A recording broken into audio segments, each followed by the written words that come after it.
مسئلے کو سلجھانے کی پوری کوشش ہوگی اور دونوں کے درمیان صلح صفائی کرائی جائے۔ یہاں بھی بات حل نہیں ہوتی، یہ درجہ بھی ختم ہو جاتا ہے، تو اب نوجوان بچوں کی ذمہ داری ہے کوئی قدم اٹھانے سے پہلے کسی عالم دین سے رائے مشورہ کر لے، یوں ہی قدم نہ اٹھائے۔ جس کو ہمدرد سمجھتا ہے، خیرخواہ سمجھتا ہے، اس سے رائے مشورہ لے۔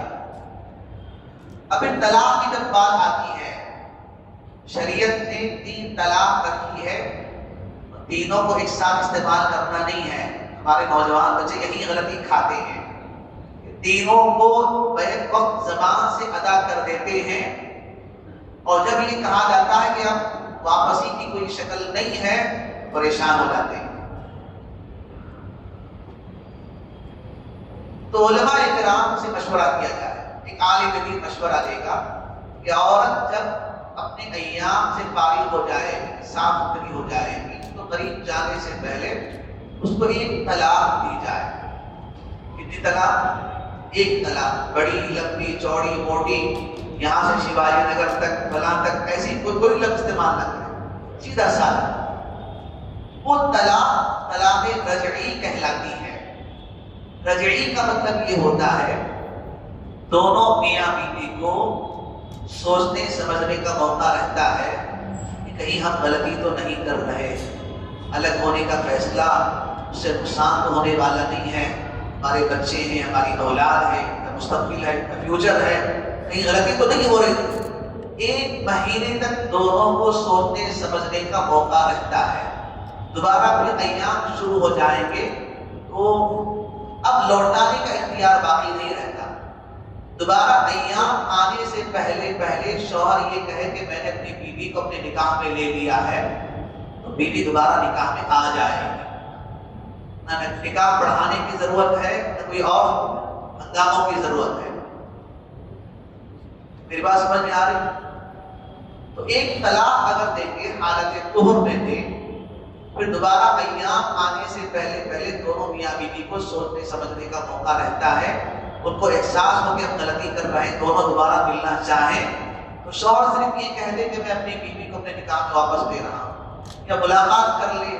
میاں بیوی کا جو تعلق ہوتا ہے وہ بھی اس بات کی علامت ہے کہ اس نے رجوع کر لیا ہے۔ اب اس کے پاس 2 طلاق رہیں گے، 3 طلاق کا مالک نہیں رہے گا، 1 طلاق استعمال ہو گئی۔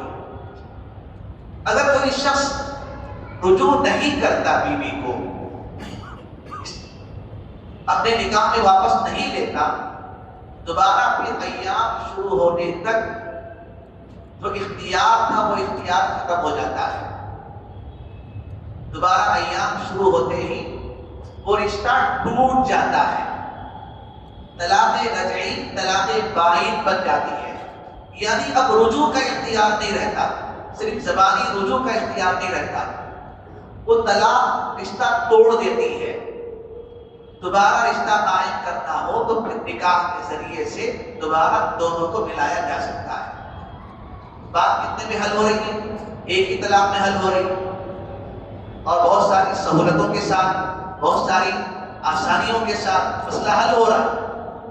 ہمارے بچے کیا کرتے ہیں؟ 3 طلاق کا لفظ استعمال کر دیتے ہیں، اور 3 طلاق ایسے ہی ہے کہ ہمیشہ کے لیے وہ عورت زندگی سے ہمیشہ کے لیے نکل جاتی ہے، اب دوبارہ لوٹانے کا کوئی اختیار نہیں رہتا۔ جیسے ڈاکٹر کسی سے یہ کہے کہ آپ کو مرض زیادہ ہے، صبح میں گولی کھائیں، شام دوپہر میں گولی کھائیں، رات میں گولی کھائیں، وہ مریض صحت کی جلدی میں 3 گولیاں ایک ساتھ کھا لے، تو کیا دوا اثر کرے گی یا ریاکشن کرے گی؟ دوا ریاکشن کرے گی، دیر سے جانے والا جلدی دنیا سے ختم ہو جائے۔ تو جیسے دوا تینوں کو ملا کر کھانے سے ریاکشن ہو جاتا ہے، 3 طلاق کو بیک وقت استعمال کرنے سے نکاح ہمیشہ کے لیے ٹوٹ جاتا ہے، کوئی اختیار نہیں رہتا۔ بعض حضرات کسی کے پیچھے دوڑتے ہیں، سلفی حضرات 3 طلاق 1 طلاق ہی مانتے ہیں۔ بہرحال وہ کا اپنا مسئلہ ہے۔